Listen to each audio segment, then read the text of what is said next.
Your soul is screaming for focus, but your mind is drowning in noise. Every single day, your mind is a war zone, scrolling, comparing, doubting, burning hours on things that drain you while your dreams rot in the background. You're exhausted, overwhelmed, and terrified. What if this is all there is? But what if I told you there's a secret weapon forged 2,600 years to slay distraction, silence chaos, and make focus your superpower? Ancient Buddhist masters didn't have apps, yet they hacked the human mind to conquer suffering, build empires of inner peace, and live with razor-sharp purpose. Their secrets aren't locked in temples, they're here. In this video, you'll steal 6 forbidden lessons to shatter the chains of guilt and procrastination like a blacksmith melting iron. Rewire your brain to crave discipline, not dopamine. Unlock a focus so fierce you'll outwork anyone without burning out. But these aren't cute quotes. These are mind-altering truth. Like the monk who stared into a waterfall for 9 years to master concentration, or the samurai who practiced one sword strike 10,000 times. This is about ruthless self-mastery. You'll discover the one phrase Buddha used to kill anxiety works in 10 seconds. Why suffering is your greatest teacher, and how to weaponize it. A deadly ritual to purge toxic habits for good.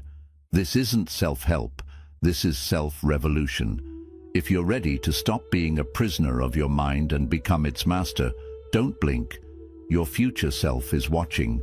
Will you let them down? Lesson 1. The potter's wheel of karma. Life is like clay spinning on a potter's wheel, shapeless at first, but full of potential. You are the potter. Your hands, your choices, your actions, they shape the final form.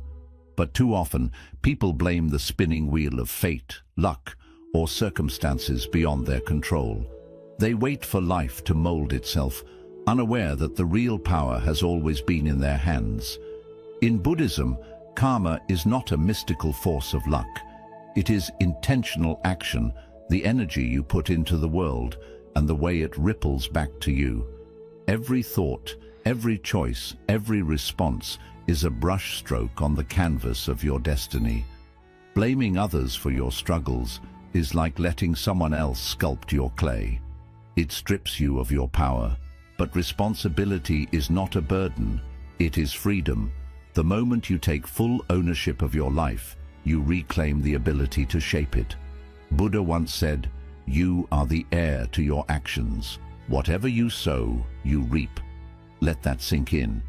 Every challenge you face is a reflection of something you either created, allowed, or ignored. And this realization is not meant to shame you, it is meant to awaken you. Because if your past choices built today's reality, your present choices can build a new future. Imagine waking up every morning and declaring, "Today, I create my reality." How would that change the way you show up? Would you still let distractions pull you away from your goals? Would you still waste time waiting for someone else to fix things for you? And at night, before you sleep, ask yourself, what did I contribute to today's challenges? This practice isn't about guilt, it's about clarity. When you take radical ownership of your actions, you take radical control of your life. So ask yourself, what clay are you letting others mold for you? Are you shaping your life with intention, or are you allowing external forces, society, fear, opinions, to dictate its form? How different would your reality look if you owned 100% of your choices? The potter's wheel keeps spinning. The question is, will you take control and shape your life, or will you let the clay harden into something you never intended? 2. The bridge of right intention. Life is a bridge suspended over turbulent waters. On one side, uncertainty, regret, and stagnation. On the other, clarity, purpose, and fulfillment. The only way to cross is by laying down planks, each one a conscious goal, a step forward. But here's the truth. Most people never build their bridge. They stand at the edge, lost in vague wishes, waiting for direction to appear. But direction isn't found, it's created. Buddhism teaches the principle of right intention. It is the foundation of the Noble Eightfold Path, a guide to wise living. And at its core it says, clarity of purpose eliminates suffering. Think about that. Most pain in life doesn't come from failure. It comes from hesitation, from wandering without a map, from chasing what is not meant for you. The Buddha taught, a disciplined mind brings happiness. Because when your mind is undisciplined, your energy scatters. You chase distractions, compare yourself to others, and wonder why life feels directionless. But when your mind is focused, when you act with clear intention, you stop drifting and start building. Too many people set goals like fragile paper boats, vague, weak, easily sunk.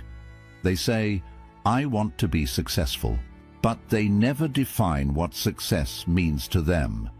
They say, I want to be happy, but happiness isn't a destination, it's a result of how you live each day.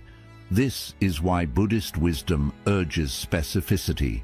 Your goals must be the planks of your bridge, not just hopes, but solid steps forward. Instead of saying, I want to be healthier, declare, I am a person who nourishes my body and mind. Instead of saying, I want to start a business, affirm, I am a mindful entrepreneur, creating with purpose.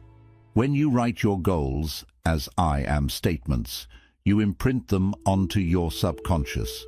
You don't just think about change, you become the change. Now ask yourself, is your bridge built on wishes or blueprints? Are your dreams structured with clear, actionable steps, or are they just vague desires floating in your mind? Because every day you hesitate, the bridge remains unfinished, and the waters of doubt rise higher. But here's the secret. The first plank is always the hardest. The moment you define your goal with clarity, you create momentum. So what would you dare to achieve if doubt vanished? Imagine standing on the other side of the bridge, looking back at the person you are today. Would that future self thank you for the decisions you made, the planks you laid, or would they still be waiting at the edge, lost in uncertainty? Focus on your path, build with intention, and step forward with purpose, one plank at a time. 3. The forge of self-mastery. Your mind is a forge, an ancient blacksmith's workshop where raw metal is shaped into something unbreakable. But here's the truth most people ignore. Fire is required. Without heat, iron stays weak. Without effort, potential remains untapped. And without discipline, the mind stays fragile, bending to every distraction, every impulse, every fleeting doubt. You are the blacksmith of your destiny. The question is, will you forge yourself into something strong or let yourself rust? Buddhist monks dedicate lifetimes to mastering the mind because they understand a simple truth. Growth is not optional. Stagnation is suffering. This is the essence of dukkha, the dissatisfaction that arises when we resist change, avoid challenge, and remain stuck in old patterns. And yet, so many people wait for life to improve while feeding their minds nothing but distractions. They upgrade their phones, their cars, their wardrobes, but never upgrade themselves. The Buddha once said, irrigators guide water, fletchers shape arrows, the wise master themselves. Think about that. Water doesn't find its way on its own, it is guided. Arrows don't fly true by accident, they are shaped. And the mind, it doesn't reach mastery through passive existence. It must be refined, sharpened, and disciplined. You either shape your mind, or the world will shape it for you. If you're always overwhelmed, distracted, or restless, the reason is simple. Your forge is cold. You aren't feeding the fire. Social media, mindless entertainment, and endless scrolling. They steal your focus, weaken your resolve, and leave your potential untouched. But what if, instead of giving your attention to things that drain you, you redirected it towards something that builds you? Imagine replacing just 15 minutes of social media with reading one Buddhist sutra each day. That's not just knowledge, it's transformation. In a year, your mind wouldn't just be informed, it would be trained, disciplined, and sharp like a blade forged in fire. Now ask yourself, what skill would change your life if mastered? Is it resilience, focus, emotional discipline? Imagine the version of you who has conquered that skill. The clarity in their eyes, the steadiness in their heart. That version of you isn't a fantasy. They are waiting on the other side of discipline. And here's the question you need to answer today. What if your next upgrade wasn't your phone, but your mind? What if, instead of chasing temporary distractions, you invested in your self-mastery? The fire is waiting. The forge is ready. The question is, will you step into the heat? The archer's discipline. An archer does not hit the target by chance. They stand firm. They align their stance. They steady their breath. And only then, with precision, do they release the arrow. Discipline is this stance. Focus is the arrow. And your goals. They are the target. But here's the truth. Most people never hit their mark. Not because they lack talent, not because they aren't capable, but because they never hold their stance long enough. They waver, they rush, they quit. Buddhism teaches the principle of ethical discipline. But discipline is not about restriction. It is about creating a framework strong enough to support your freedom. Imagine a river with no banks. It floods, directionless, destroying everything in its path. But when given structure, it flows with power, cutting through mountains. Your habits, your routines, your daily discipline, these are the banks that guide the river of your life. The Buddha once said, "Drop by drop, the water pot fills." Likewise, the wise accumulate goodness little by little. Think about that. Success, wisdom, focus. These are not built-in grand sweeping moments. They are the result of small, consistent actions, repeated until they become who you are. Yet, most people underestimate the power of tiny acts. They think 5 minutes of meditation too little to matter. They believe reading one page of wisdom daily won't change them. But just like a single drop of water seems insignificant, over time it fills the pot. Over time, it reshapes you. The mistake most people make is waiting for motivation. But motivation is like the wind, unreliable. Discipline is the archer's stance. It keeps you steady, even when the wind shifts. The secret? Attach new habits to existing routines. Don't just say, "I'll start meditating." Instead, link it to something you already do. Brush your teeth. Meditate for 5 minutes right after. Drink coffee. Write down 3 things you're grateful for before the first sip. When habits are anchored to something familiar, they become automatic. They become part of you. Now ask yourself, what daily arrow are you failing to release? What is the one small habit, the one drop of effort that could transform your life if repeated daily? Because no archer hits the target without practice, no river carves valleys without time, and no mind finds clarity without discipline. So, what's one habit that would revolutionize your year? Picture yourself a year from now, more focused, more disciplined, more in control. That version of you, they are built one drop at a time, one arrow at a time, one habit at a time. Will you take the shot? 5. The riverbank of equanimity. Life is a river, unpredictable and untamed. Some days the waters are calm, carrying you effortlessly forward. Other days they rage, pulling you under, dragging you into currents of stress, doubt, and frustration. Most people spend their lives fighting the current, exhausting themselves over things they cannot control. But true wisdom is not found in resisting the river. It is found in becoming the riverbank, steady, grounded, unshaken. Buddhism teaches equanimity, the art of balance. It is the ability to remain unmoved by external chaos because your foundation is within. This is where Buddhism meets Stoicism, where peace is not found in changing the world, but in anchoring yourself in what you control. The Buddha said, "Peace comes from within. Do not seek it without." Yet most people look for peace in all the wrong places. They try to control other people, obsess over the future, and agonize over the past. They fight against the river instead of standing firm on the bank. The truth is, there are only three things you can ever control: your breath, your effort, and your ethics. Everything else? It's just water. You cannot control how others treat you, but you can control how you respond. You cannot control the storms of life, but you can control how you prepare for them. And yet, how often do we waste energy on things outside our reach?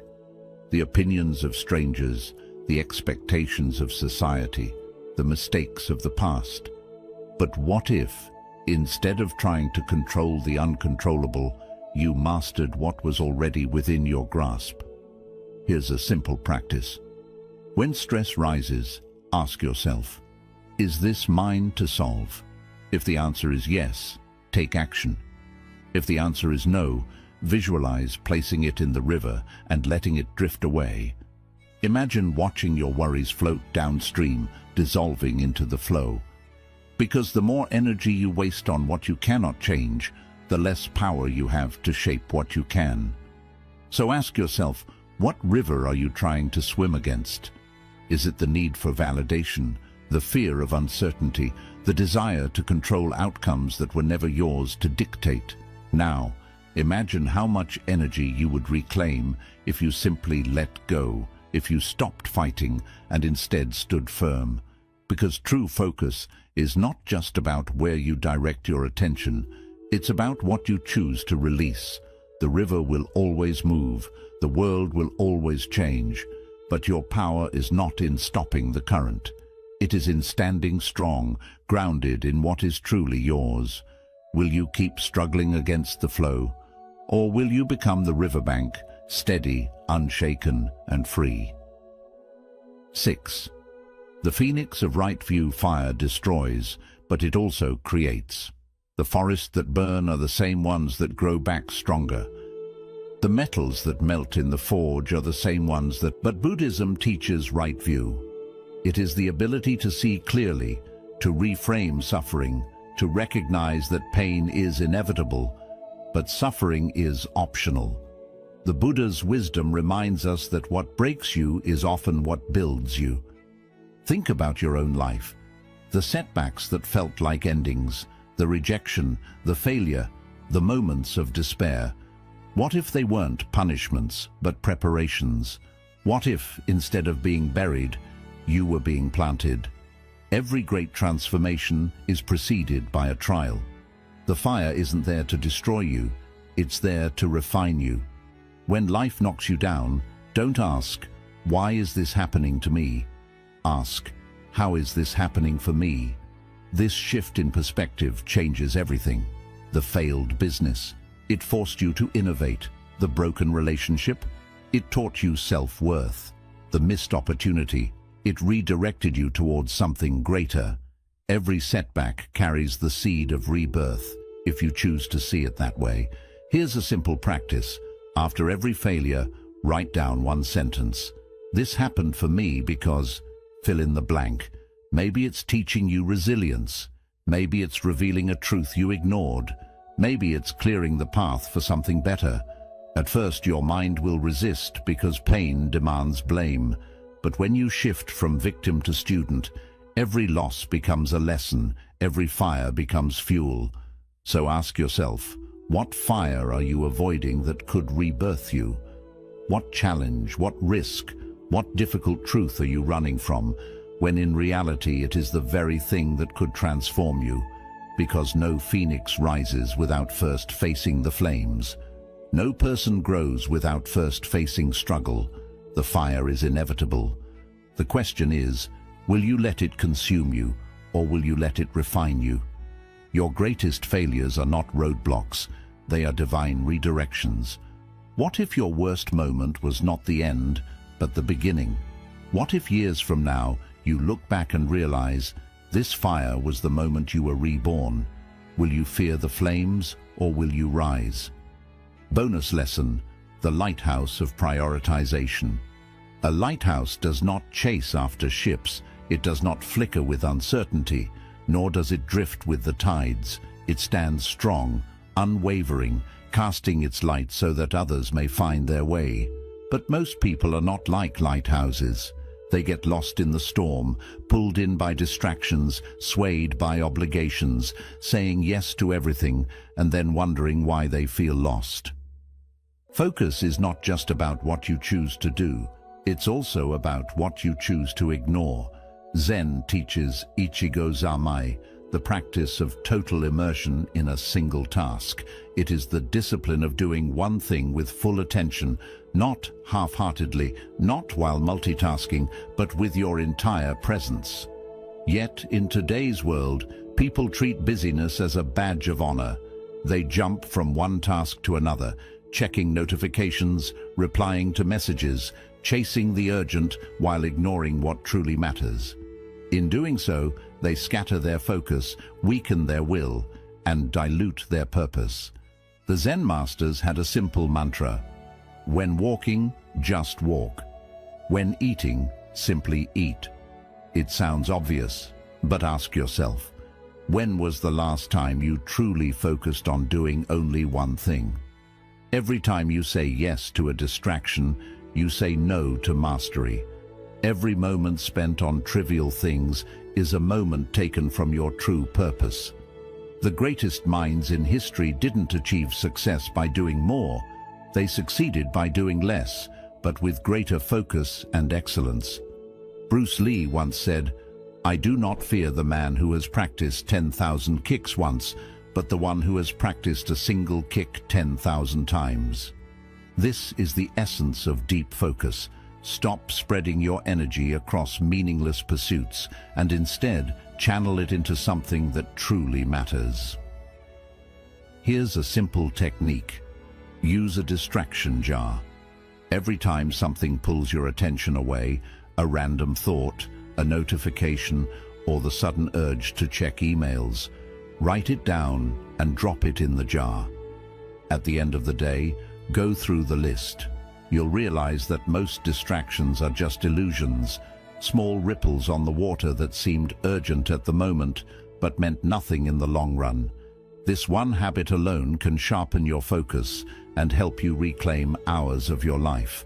Now, ask yourself, what exactly is your lighthouse guiding others toward? Are you leading with clarity, or are you drifting, lost in a storm of distractions? Because here's the truth. Every time you chase what doesn't matter, you move further from what does. Every time you choose busyness over purpose, your true work remains unfinished. So what legacy fades each time you say yes to the insignificant? What masterpiece remains incomplete because your focus is stolen by noise?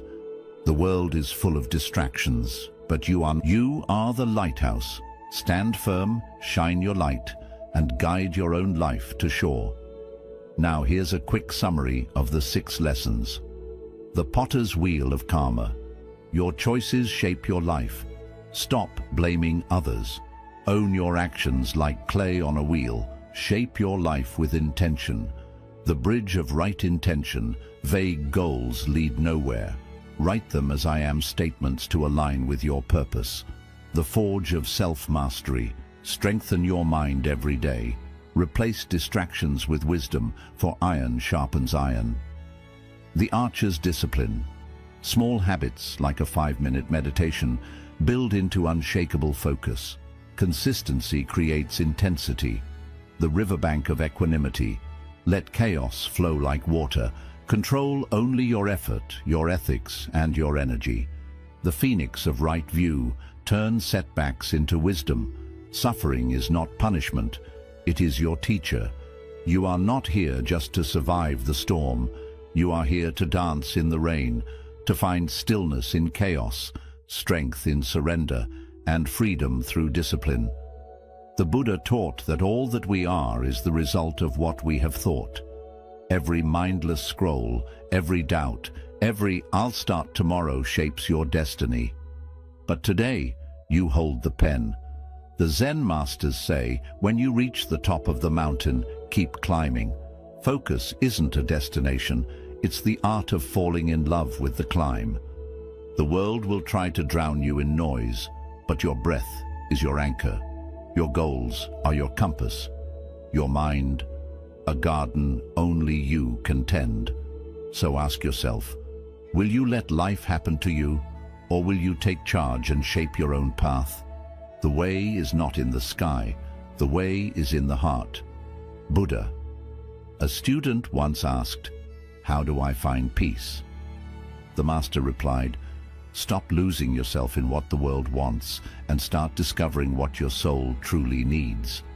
If this resonated with you, like, share, and type "yes" in the comments if you're ready to focus like a master. And join a community of seekers transforming chaos into clarity. Your journey starts now, but only if you choose to take the first step.